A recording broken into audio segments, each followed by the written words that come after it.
William Hill Vegas sponsors Joshua vs White on Sky Sports Box Office.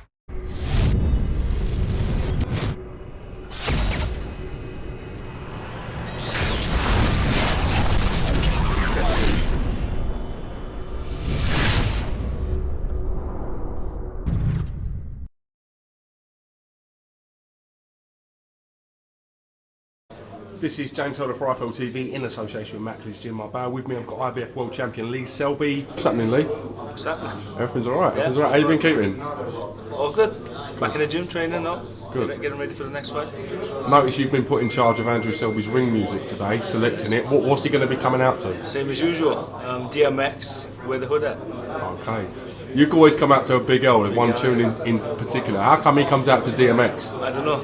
It's just what he's into at the moment, I think. Yeah.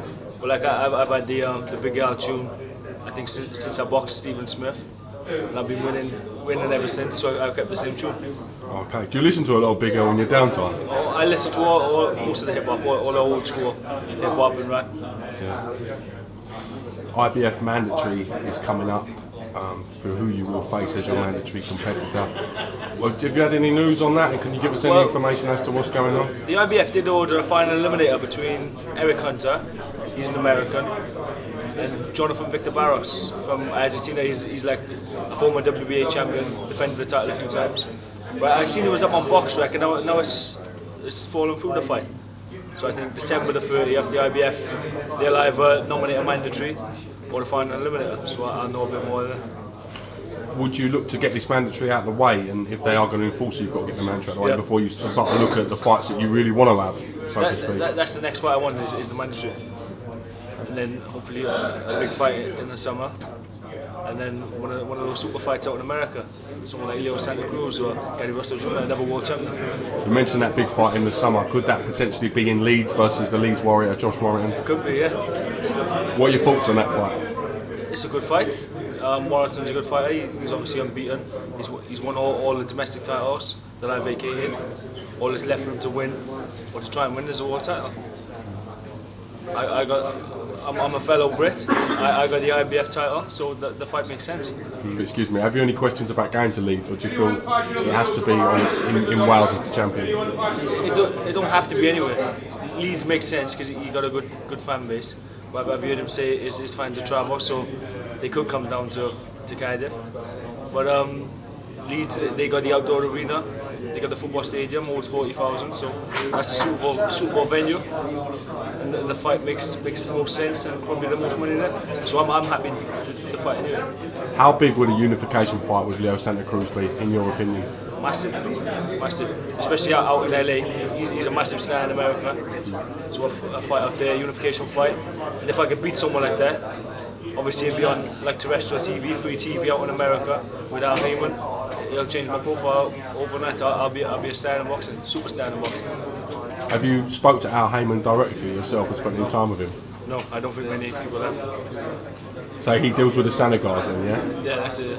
Yeah. How pleased was you for Lee Haskins to come back world champion without having to throw a punch in Vegas? I was pleased for him, but obviously I felt for him as well. He didn't get the fight. The boy come in 5.5 pound overweight. He didn't even make the next weight above. Didn't make the super bantamweight. No, he come in as a featherweight, and they were still trying to get Haskins to fight. So Jamie said we'll fly Selby over if you want to fight. That's it.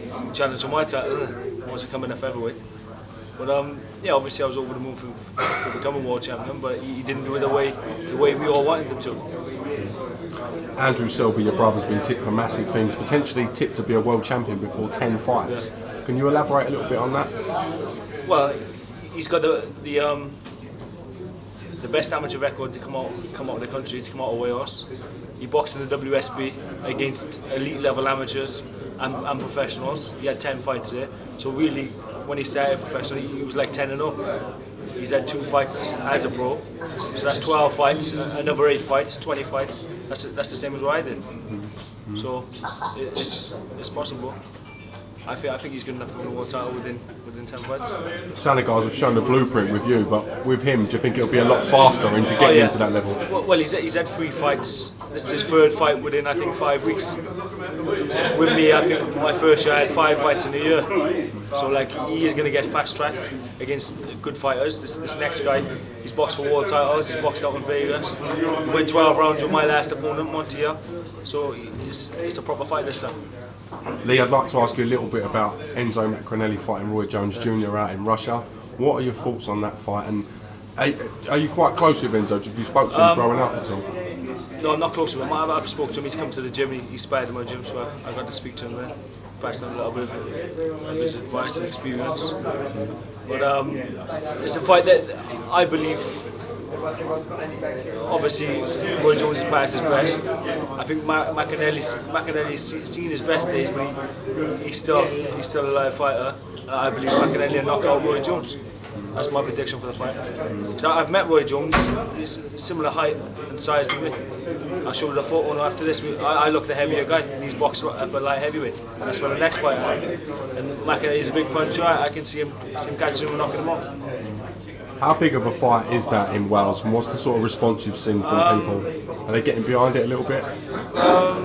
Not as much as they should do. It's like Roy Jones, he's still a legend, isn't he? So they should get behind the fight a bit more.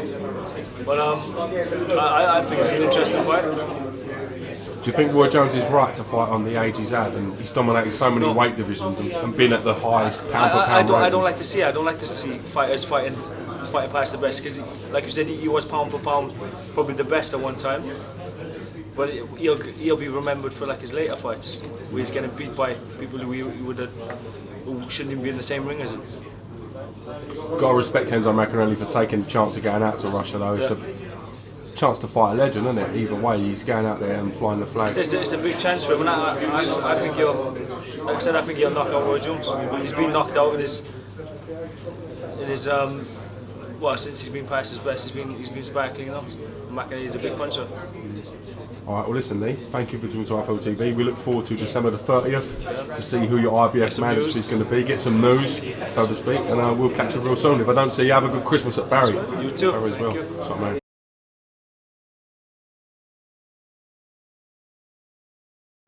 William Hill Vegas sponsors Joshua vs. White on Sky Sports Box Office.